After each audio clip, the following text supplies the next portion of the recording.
₹1 ఖర్చు లేకుండా మూర్తి స్టోర్ సిటీలో ప్లాట్ ను పొందండి. 1 plot free for every 10 plots sold. ఉచితంగా ప్లాట్ ను సొంతం చేసుకోండి. కానీ ఏమిచ్చారు పేమెంట్లు కూడా టీమ్ లీడర్స్ కింద వాళ్ళకి ఇవ్వనే ఇవ్వరు. 500-1000 రూపాయలతో ముగిచ్చేస్తారు. కొంతమందికి అయితే అది కూడా ఇవ్వరు అంటారు. నిజమా అది? ఉంటదన్న. ఇప్పుడు బేసిక్ గా 7 మైకులు ఉంటాయన్న, కాలర్ మైక్స్, 2 గన్ మైక్స్ ఉంటాయి. ఒక టీమ్ లో 9 మంది ఎక్కొచ్చు. ఈ 7 మైక్స్ ఉన్నాయి కదా, ఇందులో 5 మైక్స్ వరకు మాత్రమే పేమెంట్లు వెళ్తాయి. అంటే ఒక టీమ్ లీడర్ మళ్ళీ అందులో. సో 4 ఆర్టిస్టులకే పేమెంట్ వెళ్తుంది. మాక్సిమం 5 ఆర్టిస్టులకి వెళ్తుంది. అంతకంటే ఇప్పుడు టీమ్ లీడర్ తీసేస్తే 8 మంది స్టేజ్ ఎక్కినట్టు, 9 మంది ఎక్కితే 5 పేమెంట్ వెళ్తుంది. 4 వెళ్తుంది. టీమ్ లీడర్ తీసేసి 3 వెళ్తుంది. ఈ 5 ఎంత వెళ్తుంది అది డిపెండ్స్. ఇప్పుడు అందులో టాప్ కంటెస్టెంట్ ఒకరు ఉంటారు. ఇప్పుడు ఫర్ ఎగ్జాంపుల్ రాఘవ్ గారి టీం అనుకుందాం, అలాంటి అభియాన టీం అనుకుందాం. అభియాన టీంలో టాప్ కంటెస్టెంట్ 2, రామ్ అన్న, నవీన్ అన్న. వీళ్ళిద్దరికి కొంత మంచి పేమెంట్లు వెళ్తాయి. 6000, 5000, 4000 అట్లా వెళ్తాయి. అది మంచి పేమెంటా? అక్కడ అదే చాలా ఎక్కువ. నాకు వచ్చిన 1000 రూపాయలతో పోలిస్తే నీకు 1000? నాకు 1000 రూపాయలేగా ఇచ్చింది. నాకు ఆర్పిన 70 స్కిట్లు 1000 రూపాయలు ఇచ్చాడు, తర్వాత 2000 ఇచ్చాడు. అంతకుముందు నేను చేసిన ప్రతి టీము 1000 రూపాయలే అంతే. నేను టీమ్ లీడర్ గా చేసినప్పుడు చూసిన పేమెంట్ 5000. అంటే నాకు మిగిలింది, నాకు జీవనానికి 10,000 మిగిలితే చెరొక 5,000 తీసుకునేవాళ్ళం. ఏంటి మహిధర్ నువ్వు మాట్లాడుతుంది నిజమా? ఇంతే. అదేంటి అంత టాప్ రేటింగ్ షో అంటారు, అసలు దీన్ని మించిన షోనే లేదంటారు. అసలుకి బయటకు వస్తేనేమో గొప్పగా కనపడుతుంది, చూపిస్తుంటారు. అలాంటిది 1000 రూపాయలు, 500, 5000 టీమ్ లీడర్ నీకు మిగిలింది అంతే. మాకు 25,000 ఇచ్చేవారు మా టీం కి. టీడీఎస్ 2500 పోతుంది. అది పోగా 22,500 వచ్చేది. సో మేము రైటర్స్ ను పెట్టుకునే వాళ్ళం, ఎందుకంటే మాకు కొంచెం బెటర్ అవుట్పుట్ ఉండాలి అని. సో వాళ్ళకి పేమెంట్ వెళ్ళేది, అవి 8,000 అట్లా కూడా పోయేవి. సో ఆ తర్వాత మిగతా ఆర్టిస్టులకు అందరికి ఇచ్చుకుంటూ పోగా మాకు ఒక 10,000 మిగిలేదు ఇద్దరికి. 5,000 అంతే. టాప్ రెమ్యునరేషన్ తీసుకున్న టీమ్ లీడర్ ఎవరు అసలు? చంద్రన్న. ఎంత? అది 1 above ఎంత అనేది ఇప్పుడు ఆ 1 లో వీళ్ళకి పంచాలి. ఆయన ఇస్తాడు కదా, ఆయన బాగానే ఇస్తారు. అంటే ఆయనకైనా హైయెస్ట్ పేమెంట్ 10,000 ఆయన టీమ్ లో హైయెస్ట్ ఆర్టిస్ట్ కి. ఓకే. నువ్వు అన్నట్లుగా మైకులు పెట్టుకున్న 4కి 40,000 పోయినా అంతా అన్న 4కి 40 వెళ్తా, మళ్ళీ 10 నుంచి తగ్గుతా వస్తుంటది. డిక్లైనింగ్. మరి ఇప్పుడు నువ్వు ఆర్పి తర్వాత టాప్ లో ఉన్నావు కదా, మరి నీకు 10 దాకా రావాలి కదా? అలా లేదు. అంటే ఆర్పి అన్నకు వచ్చేదే 40. వచ్చిన 40లో ఆయన నాకు 10 ఇస్తే ఆయన ఏం చేస్తారు? ఆయన 5 రూపాయల భోజనం దగ్గరికి వెళ్ళి భోజనం చేయాలి. ఇంకా ఆయన అయ్యో అందరికి 10,000 ఇచ్చుకుంటూ కూర్చుంటే ఆయన అదే జరుగుతుంది. సో నాకు మరి ఇప్పుడు సుధీర్కి గెటప్ సీన్ కి వీళ్ళకి ఎంత ఉంటది? వాళ్ళకి అంటే ఆ టీమ్ కి 1 above. వాళ్ళు 3 సమానంగా పంచుకుంటారు. 3:30. అంటే సన్నీ అన్నకి ఇచ్చేగా కొంత, మిగిలింది పంచుకుంటారు. టీడీఎస్ తీసేయండి అన్న, టీడీఎస్ బాగా ఎంత వస్తే అంత, అందులో సన్నీ అన్నకు కొంత ఇచ్చేసి మిగిలింది 3 పంచుకుంటారు. 3:20 ఎంత వస్తే అంత, అంతే. ఎంత మిగిలితే అంత, దాంట్లో by 3. సో ఈ పేరు వచ్చిన తర్వాత దీంట్లో పెద్ద మిగిలేదు సచ్చేది లేదని బయటకు వచ్చేసారు ఇంకా అందరూ. అలా కూడా కాదు, సుధీర్ బయటకు వచ్చేసాడు కదా. సుధీర్ అన్న బయటకు రావడానికంటే అదే అంటున్నా, ఆయన ఒక షో చేశారు. షో చేశారు అయిపోయింది. యాక్చువల్గా మా టీవీలోనో జీ తెలుగులోనో ఒక సింగింగ్ షోకి యాంకర్ గా వచ్చారు కదా, జీ తెలుగు అనుకుంటా. అవునవును. దానికి తను కూడా ఇన్సల్ట్ చేసి బయటకు వచ్చేసారు అన్న మాట నిజమా? అంటే ఇన్సల్ట్ కాదు, యాక్చువల్గా అదిరిందికి ఫస్ట్ బయటికి వెళ్లాల్సింది ఆది అన్న, సుధీర్ అన్న. ఆర్పి అన్న, చంద్రన్న కాదు. కాకపోతే సుధీర్ అన్నకి ఏంటంటే అప్పుడు 4 షోలు ఉన్నాయి. ఎక్స్ట్రా జబర్దస్త్ ఉంది, డి ఉంది, పోవే పోరా ఉంది, ఈవెంట్లు ఉన్నాయి. ఇన్ని ఉండేసరికి ఆయన ఆగిపోయారు. ఆది అన్న ఒక అగ్రిమెంట్ రాశారు 2 ఏళ్ళు. ఆ అగ్రిమెంట్ వల్ల ఆయన వెళ్ళలేక ఆగిపోయారు. సో అప్పుడు ఓకే ఏదో సర్దుమణిపోయింది, వీళ్ళు వెళ్ళారు. తర్వాత కొన్నాళ్ళకి అది కూడా ఆగిపోయింది. మళ్ళీ అదిరిందని ఇంకోటి ఏదో స్టార్ట్ చేశారు.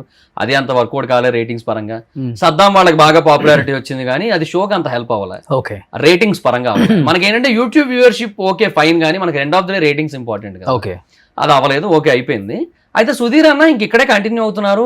పోరా ఆగిపోయింది. Okay, shows are going good. Extra Jabardasth, Dhee, events, అదే పేరేంటి, శ్రీదేవి డ్రామా కంపెనీ, అట్లా ఏమో నడుస్తున్నాయి. దానికి యాక్చువల్గా ఇనిషియల్ గా ఆయన తీసుకురాలేదు, తర్వాత మళ్ళీ తీసుకొచ్చినట్టు. బయటకు వచ్చాక కూడా సుధీర్ అంత గొప్ప షోలు చేసింది ఏం లేదు హోస్టింగ్. అదే ఇప్పుడు ఇది నడుస్తున్న టైంలో ఆయనకి ఆ సింగింగ్ షోకి కో హోస్టింగ్ కింద వచ్చింది ఆయనకి. ఆయన ఏంటి, అది కామెడీ షో కాదు కదా, నేను చేస్తానని కమిట్ అయ్యారు ఆయన.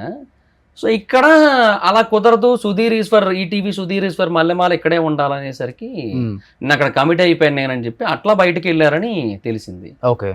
ఇక్కడేమో ఇక్కడ చేసిన వాళ్ళు బయట చేయకూడదు అనే రూల్ ఉంటుంది. అంటే వాళ్ళదే అప్పుడులో నిజంగా భరత్ అన్న చెప్పిన పాయింట్ కూడా ఇదే కదా, ఒక షో వాళ్ళు ఈ టీవీలోనే ఇంకో షో చేస్తేనే రేటింగ్లు డైల్యూట్ అయిపోయి రీచ్ పడిపోతుంది 2 షోలకి అని. సో అట్లాంటప్పుడు వీళ్ళు ఈ ఛానల్ నుంచి ఇంకో ఛానల్కి కానీ సుధీర్ని ఇన్సల్ట్ చేసింది నిజం కదా, నిజం చెప్పు. మ్యాజిక్లు చేసుకునే అంటే తను కొంచెం కించపరిచి మాట్లాడారు.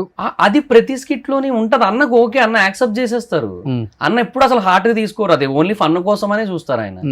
అదే దానికి రీజన్ నేను అనుకోవట్లేదు. అంటే అది స్కిట్లలో ఓకే, నేను కాదు బయట చేస్తే బయట మరి అది నా దాకా రాలేదన్న, నాకు తెలియదు నిజంగానే.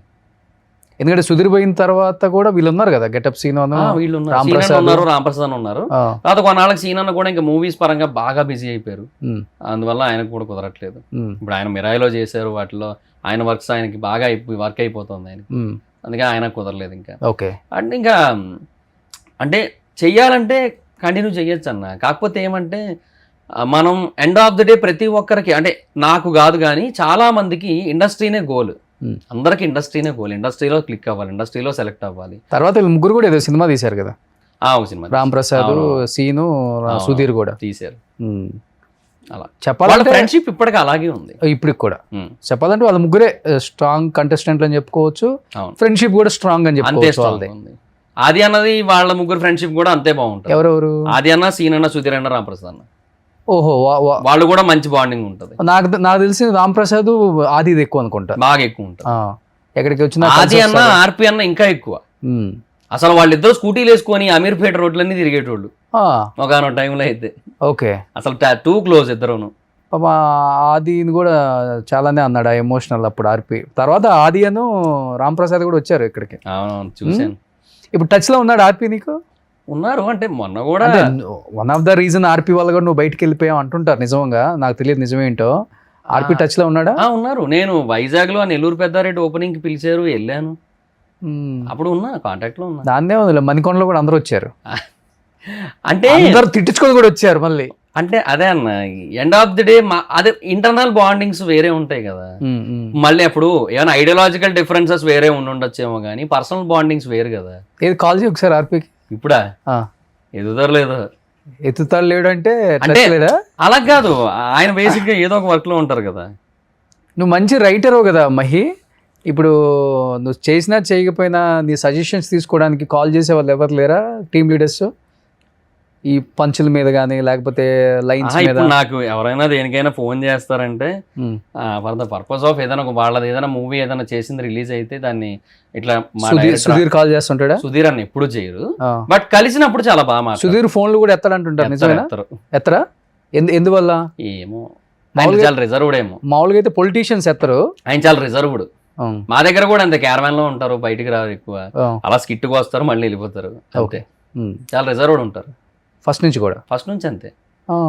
అంతెందుకు, నేను మానేసిన తర్వాత అది చెప్పాను కదన్న, ఫస్ట్ ఒక 1 year తర్వాత ఎక్స్ట్రాకి మళ్ళీ వెళ్ళానని చెప్పి, వెళ్ళిన తర్వాత సుధీర్ అన్న క్యారవాన్లోకి వెళ్ళాను, సుధీర్ అన్న, రాంప్రసాద్ అన్న, సీన్ అన్న ఉన్నారు అక్కడ, రారా అని చెప్పి కూర్చోమన్నారు. సుధీర్ అన్న, బాగున్నావారా, ఏం చేస్తున్నావు, ఏ టీం రా ఇప్పుడు?